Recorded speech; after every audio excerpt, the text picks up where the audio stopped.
நாடாக உருவாக்கியவர் போற்றுதலுக்குரிய நாட்டினுடைய பிரதமர் மோடிஜி அவர்கள். அதே போல இன்று உலக அரசியலில் ஒரு நிச்சயமற்ற நிலை இருந்தாலும் கூட இந்திய திருநாடு இந்த நிச்சயமற்ற நிலைக்கெல்லாம் முடிவு காணக்கூடிய ஒரு தலைவர் இந்தியாவில் தான் இருக்கிறார்.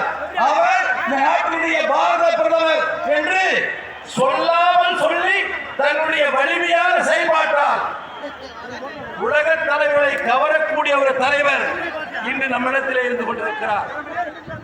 அதே போல தமிழகத்தில் ஒப்பாரும் மிக்காரும் இல்லாத அனைத்திந்திய அண்ணா திராவிட முன்னேற்ற கழகத்தினுடைய நிறுவன தலைவர் புரட்சி தலைவர் எம்ஜிஆர் அவர்கள் 11 ஆண்டு காலம் தமிழகத்தில் பொன்னாட்சியை கொடுத்தவர் புரட்சி தலைவர் எம்ஜிஆர்.